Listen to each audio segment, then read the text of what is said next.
Mahasiswa geruduk istana. Mereka meminta pulangkan Jokowi.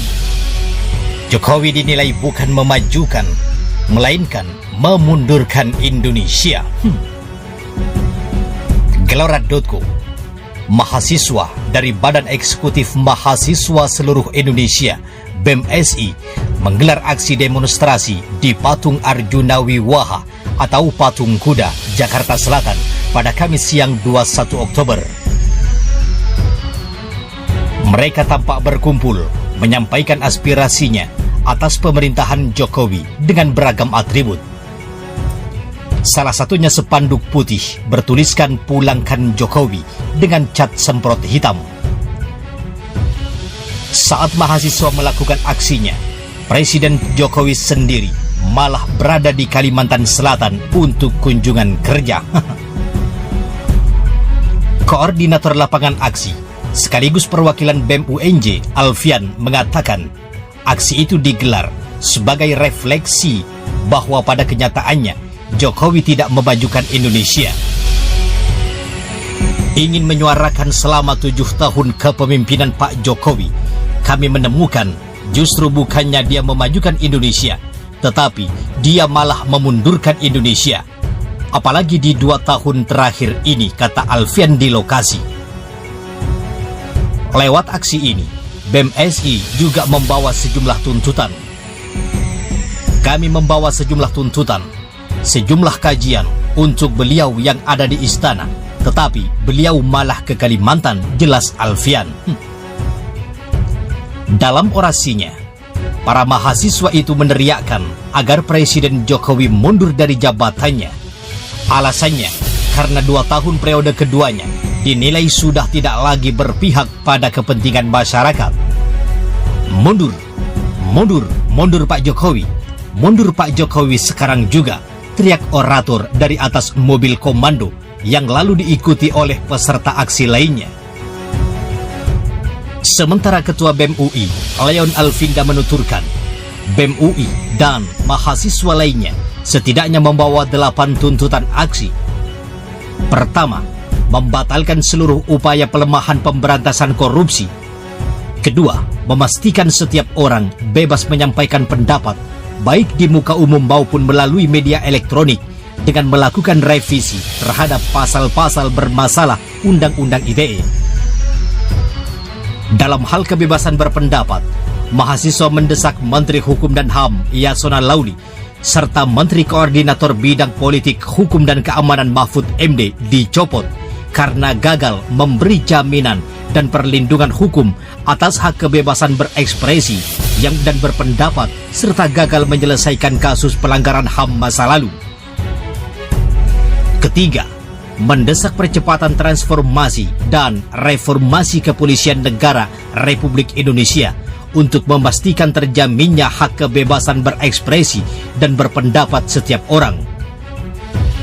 Keempat, meningkatkan target NDC Indonesia sesuai Perjanjian Paris, menargetkan Indonesia nol emisi di tahun 2045, melaksanakan perintah pengadilan terkait pencemaran udara, menghentikan proyek food estate yang memperparah deforestasi, serta deklarasikan darurat iklim. Dalam hal ini, mahasiswa juga mendesak agar Menteri Lingkungan Hidup dan Kehutanan, Siti Nurbaya, bakal dicopot dari jabatannya agar dasar degradasi lingkungan dan realita perlindungan lingkungan hidup yang melemah.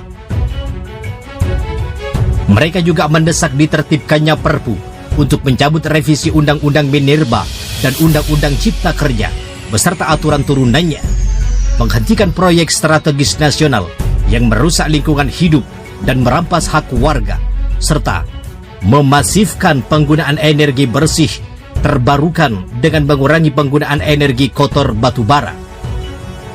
Melakukan evaluasi terhadap Menteri Koordinator Kemaritiman dan Investasi, Luhut Binsar Panjaitan, terkait kinerjanya dalam mengkoordinasikan kementerian di bawahnya untuk melakukan pembangunan berkelanjutan yang berwawasan lingkungan hidup, jelasnya. Keenam, mereka mendesak penyelesaian pelanggaran HAM masa lalu dan mengadili pelakunya melalui pengadilan HAM secara adil dan transparan. mencopot Jaksa Agung Sanitiar Burhanuddin dari jabatannya atas dasar kegagalannya dalam melakukan penyelesaian terhadap kasus pelanggaran HAM masa lalu. Masa juga meminta kebebasan akademik di lingkungan kampus dan memastikan tidak ada lagi mahasiswa dan dosen disanksi dari kampus karena menyampaikan analisa, pendapat, dan aspirasinya. Soal pendidikan ini, mereka meminta Mendikbudristek Nadiem Makarim dicopot karena gagal menciptakan jaminan kebebasan akademik di lingkungan kampus. Terakhir, mahasiswa meminta pemerintah untuk melakukan perbaikan sistem kesehatan untuk persiapan menghadapi gelombang ketiga pandemi COVID-19 dan melakukan evaluasi terhadap kinerja Menteri Kesehatan Budi Gunadi Sadikin. Narasi perjuangan kita dari Aliansi BEM seluruh Indonesia. Ultimatum terbuka mahasiswa Indonesia kepada Presiden Republik Indonesia, kepada Presiden Negara Kesatuan Republik Indonesia Insinyur Haji Joko Widodo di tempat. Terhitung hingga 5 Oktober 2020 terdapat 307.120 kasus COVID-19 yang terkonfirmasi positif di Indonesia. Hal tersebut seharusnya menjadi perhatian bagi pemerintah agar mengutamakan penanganan penyebaran COVID-19. Tetapi pada kenyataannya, pemerintah justru melakukan agenda politik, yaitu pembahasan Omnibus Law RUU Cipta Kerja. Hal tersebut diperparah dengan dilakukan pembahasan tingkat 2, yaitu pengambilan keputusan tentang Omnibus Law RUU Cipta Kerja yang selanjutnya disahkan dalam paripurna.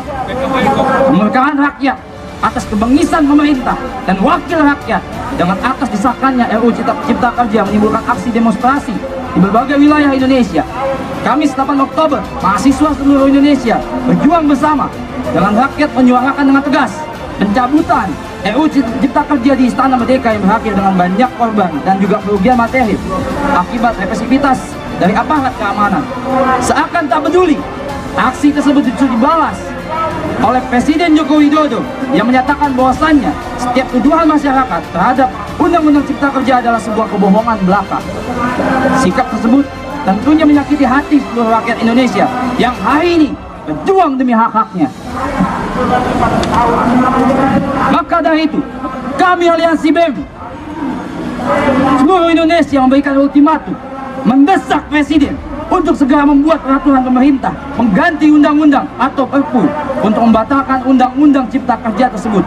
Apabila Bapak Presiden tidak dapat melakukan hal tersebut dalam jangka waktu 8x24 jam sejak ultimatum ini dikeluarkan, maka kami memastikan akan adanya gerakan besar dari mahasiswa seluruh Indonesia yang menciptakan kegentingan nasional tepat pada Hari Sumpah Pemuda 28 Oktober 2020. Hidup mahasiswa! Hidup mahasiswa! Hidup rakyat Indonesia! Hidup rakyat Indonesia! Hormat kami Aliansi BEM seluruh Indonesia. Sekian, kurang lebihnya mohon maaf. Assalamualaikum. Karena polemik KPK ini